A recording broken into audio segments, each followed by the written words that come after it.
So, hello everyone! Welcome back to my YouTube channel, and for today's video ay i-share ko lang sa inyo kung ano yung sira ng aking camera. So, yung camera ko ay Sony W710 at kung paano ko siya napaandar ulit. Bali, mga ilang years ko na po itong hindi nagagamit at hindi na open since nakatago lang po siya sa isang lalagyan. But, nakapag-decide na po ako na gagamitin ko na po ito. So guys, nag-order po ako ng panibagong battery for my camera since yung old battery niya po ay hindi na gumagana kasi naging bloated na.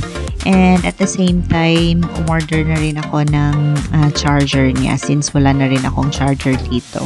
So, ilalagay ko na lang po sa description yung link ng store na binilhan ko nito. And at the same time, makikita nyo dun if anong brand ng Sony yung compatible sa inyong camera.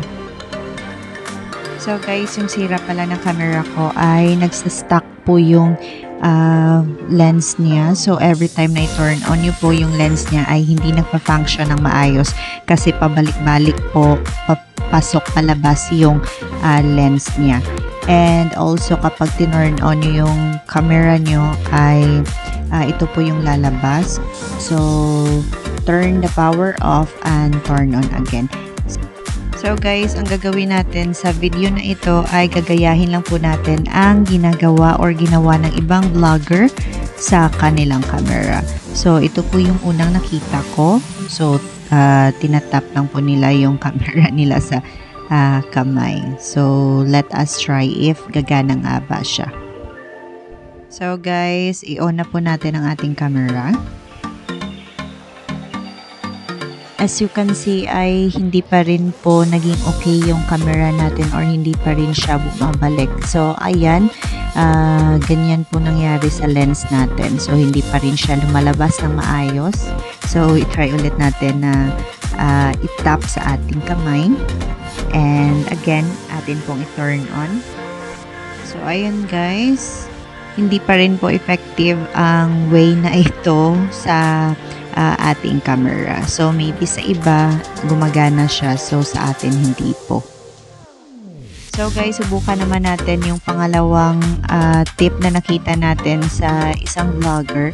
So which is gagamit po tayo dito ng isang papel. So yung medyo makapal po na papel kasi i-insert po natin siya sa mga sulok ng ating lens. So this one po, hindi ko na po na videohan yung unang part ng paglilinis natin or pagtutusok ng papel sa sulok ng mga lens, but ganito lang po ginawa ko. So make it sure lang po na yung papel na gagamitin ay slightly makapal po, and itusok lang po natin dyan. Parang may mga spaces sa ating lens, so itusok nyo lang para po malinis yung mga sulok niya. So baka may alikabok. So ayan, so yan lang po yung ginawa ko. So let us see if gagana na ba siya.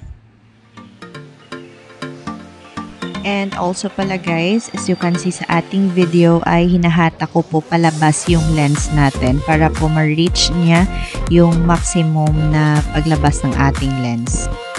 So guys, isa sa magiging rason kung bakit yung lens natin ay na-stuck up dahil din yan sa mga maliliit na alikabok na pumapasok sa sulok ng ating lens. So like I said kanina, yung camera natin ay hindi na nagagamit at hindi na na-open kasi na-stuck lang siya sa isang sulok. So maybe yun, yung mga alikabok ay pumasok na doon sa mga sulok ng ating lens, and that's why hindi na siya nagpa-function ng maayos. So guys, let us try to open it again. And as you can see in our video ay yung lens natin ay naka-maximum na yung paglabas niya. So it means medyo okay na siya. And this one guys, so ayan, gumagana na yung camera natin. So it means successful po yung ginawa natin na paglinis sa sulok ng ating lens using po ng papel.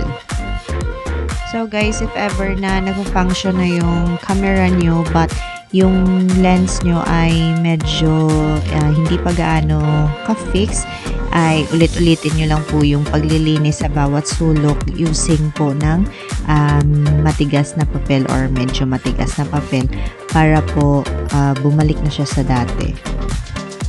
So, ayan guys, as you can see sa ating video na wala na pong problema ang ating camera. Wala na pong problema yung lens niya. So, kahit i-off nyo, babalik na po yung lens. Papasok na po yung lens at kapag in-on naman ay lalabas na po yung lens nang walang ka-problema. So guys, that's all for today's video and I hope nakatulong pa ang video natin para maging okay na ulit ang inyong camera. And no need na po tayo pumunta sa technician kasi medyo mahal ngayon magpagawa ng camera or magbayad sa isang technician. So guys, thank you so much for always supporting our video. See you again in our next vlog. Have a good day. Goodbye everyone.